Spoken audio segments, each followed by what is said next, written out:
오늘은 요한일서 2장 1절부터 6절까지를 살펴보고자 합니다. 우리 믿는 자들은 죄를 짓지 않는 삶을 사는 것을 이 최종 목표로 삼는 사람들입니다. 그러나 그것은 목표일 뿐 실제로 죄를 짓지 않을 사람은 없습니다. 그러나 우리는 목표를 향해서 뚜벅뚜벅 걸어갑니다. 걸어가면서 때로는 좌절하기도 하고 실패하기도 하고 나 자신에 대해서 크게 실망하기도 합니다. 그렇지만 그 좌절이 실패가 완전한 실패는 아닙니다. 우리는 그것을 통해서 우리가 얼마나 연약한 존재인지를 배우게 되고 또 하나님의 은혜도 더 깊이 깨닫게 되기 때문입니다. 그러면서 그 안에 이 성장도 성숙도 있는 것이죠. 그런데 내가 연약하기 때문에, 내가 부족하기 때문에 죄를 지으며 살 수밖에 없다, 이런 생각에 갇혀 있으면 우리에게는 성장도 성숙도 없게 됩니다. 오늘 본문 말씀 1절을 한번 보겠습니다. 나의 자녀들아, 내가 이것을 너희에게 쓰면 너희로 죄를 범하지 않게 하렴이라.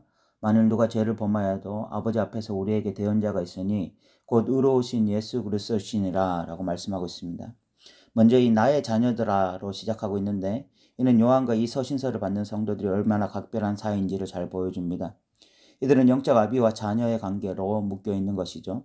그 이유 내가 이것을 너에게 쓴다 라고 말을 하는데, 이는 요한 1서를 의미하죠. 이렇게 쓴 목적을 너희로 이 죄를 범하지 않게 하려 함이라 라고 말씀하고 있습니다. 존 웨슬레가 이 고향을 떠날 때 어머니 수산나는 성경책에 이렇게 써주었다고 합니다. 죄는 내가 이 책을 멀리하게 만들 것이다.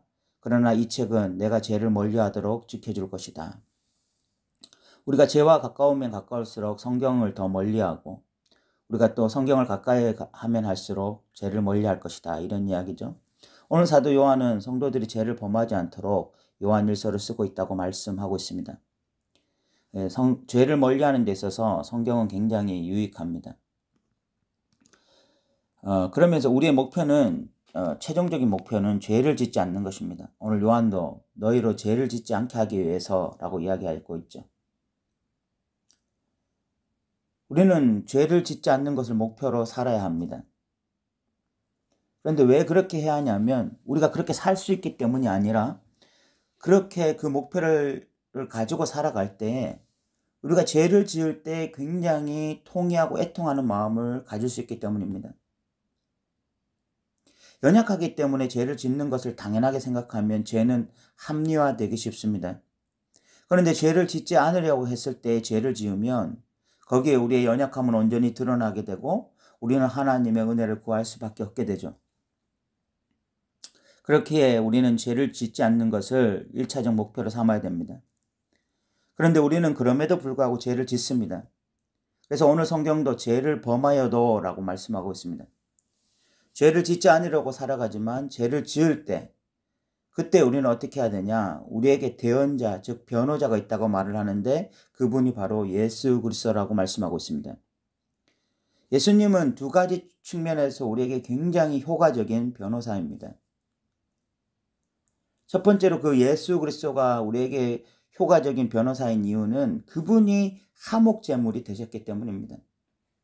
화목제물이라는 것은 하나님과 인간 사이의 죄로 인해서 관계가 깨어진 것을 회복한 탁월한 제물이 되었다는 것입니다. 예수님이 스스로 자신의 생명을 들여서 하나님과 인간 사이를 회복하게 한 화목제물이니 이 얼마나 탁월한 변호사입니까? 두 번째, 예수님은 우리의 연약함을 아시는 변호사이기 때문에 너무나 탁월합니다. 히브리서 4장 15절에 이렇게 말씀하죠. 우리에게 있는 대제사장은 우리의 연약함을 동정하지 못하시는 분이 아니라 모든 일에 우리와 똑같이 시험을 받으시로되 죄는 없으시다. 여기서 이 동정한다는 것은 공감한다는 뜻입니다. 예수님은 우리의 연약함을 비난하는 분이 아니라 오히려 깊이 이해하시고 공감하시는 분이라는 것입니다. 그럼 정상적인 그리스도인들 중 얼마나 죄 지으며 살기를 좋아하겠습니까? 죄 짓는 것 당연하게 생각하겠습니까? 정상적인 그리스도인이라면 이 죄 짓는 것 당연하다고 생각할 그리스도인이 없죠. 죄를 지으면 가슴이 아프고 고통스럽고 참 회개하는 것이 이 그리스도인입니다. 우리가 우리의 연약함을 붙들고 고통할 때 그 고통을 충분히 공감하시는 분이 예수님이세요. 그렇기 때문에 이 예수님의 변호는 탁월합니다. 예수님은 믿는 우리를 위해서 기꺼이 화목제물이 되셨는데 그것이 궁극적으로는 온 세상을 위한 것이었습니다. 2절 하반절에 보면 화목제물이 니니 우리만 위할 뿐 아니요 온 세상의 죄를 위함이심이라 라고 말씀하고 있습니다. 예수님은 우리만을 위해서 죽으신 것이 아니라 결국은 온 세상의 사람들을 위해서 죽으신 거죠. 우리는 그렇게 복음이 우리 안에 이 고인물이 되지 않기 위해서 힘써야 하는 자들입니다. 3절부터 6절까지는 하나님을 아는 것과 행하는 것 사이의 이 상관관계를 말하고 있습니다. 3, 4절을 먼저 읽어보겠습니다. 우리가 그의 계명을 지키면 이로써 우리가 그를 아는 줄로 알 것이요 그를 아노라 하고 그의 계명을 지키지 아니하는 자는 거짓말하는 자요 진리가 그 속에 있지 아니하되 라고 말씀하고 있습니다. 여기 요한은 하나님을 알면 그의 계명을 지킬 것이다. 하나님을 안다고 하면서 그의 계명을 지키지 아니하면 거짓말하는 자라고 말씀하고 있습니다. 다시 말해서 하나님을 알면 계명을 지키고 알지 못하면 계명을 지키지 않을 것이다 라고 말하고 있는 것이죠. 왜 사도 요한이 이런 말을 하는가 하면 그 당시 거짓 교사들이 하나님을 안다고 하면서 계명을 지키지 않았기 때문입니다. 그들은 신지식을 자랑했습니다. 그들은 그들이 가지고 있는 지식이 참 구원을 가져다 줄 것이라고 믿었습니다. 그러면서 그런 영적 지식을 자랑하면서 정작 계명을 지키는 삶에는 관심을 가지지 않았습니다. 오히려 신지식은 육신을 하찮은 것으로 여기면서 육신의 욕구를 따라서 사는 삶을 용인하게 만들었습니다.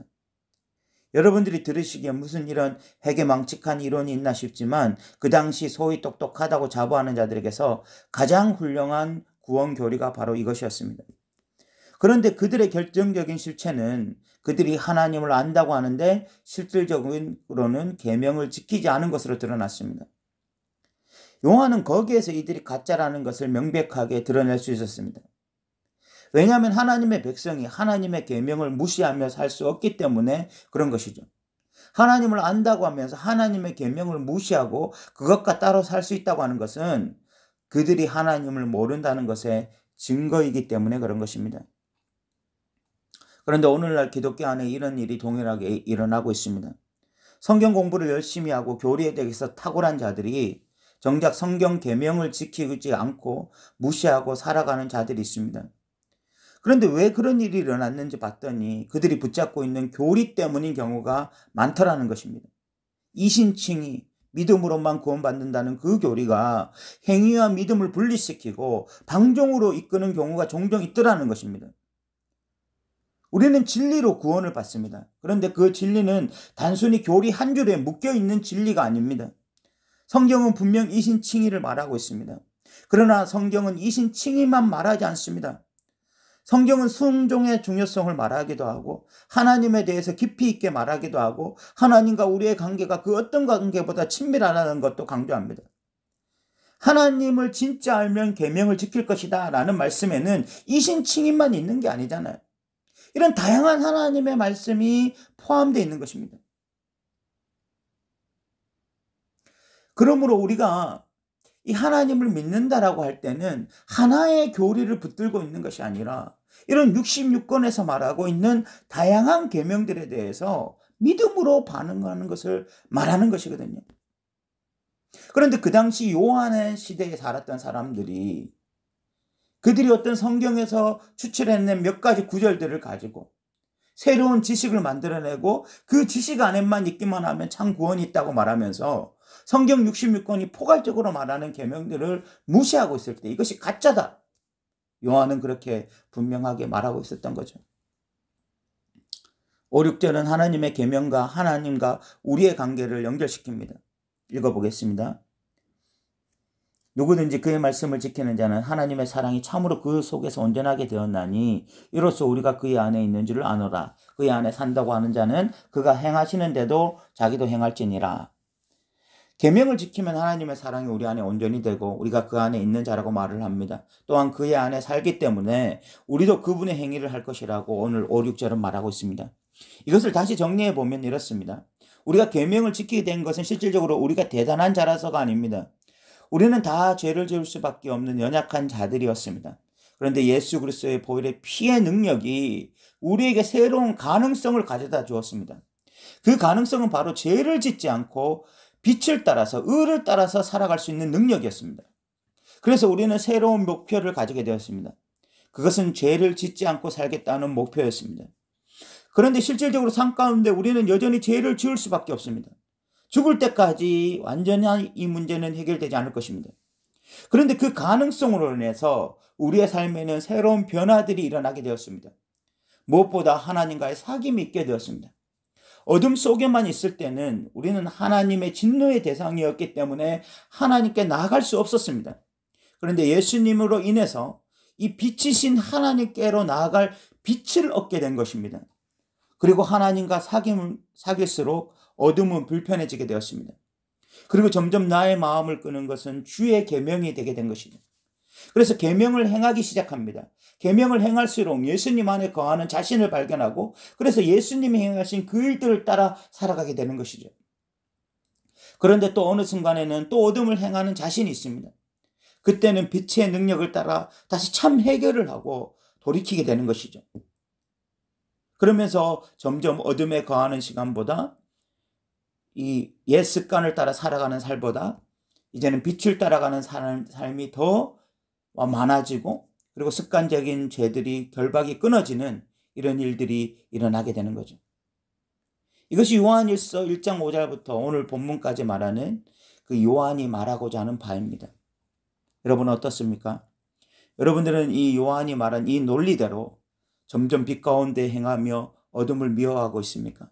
죄가 불편하고 진리를 따라 사는 삶이 익숙해지고 있으십니까? 저 역시 이 말씀 앞에 쉽게 네라고 대답하지 못하겠습니다. 그러나 분명한 것은 예수님의 생명이 내 안에 있고 그 생명이 나를 변화시키고 있다는 것입니다. 나의 악함으로 인해서 때로는 신앙이 후퇴하는 것처럼 느껴지기도 하고 이것밖에 안 되나 탄식이 나올 때도 있지만 그렇게 더 예수님의 생명을 붙잡아야 함을 알게 되어지고 참 회개하는 자리로 나아가게 되어집니다. 참 회개하면서 소망은 하나님과 더 큰 사귐이 있기를 소망하는 그 마음이 있는 것이죠.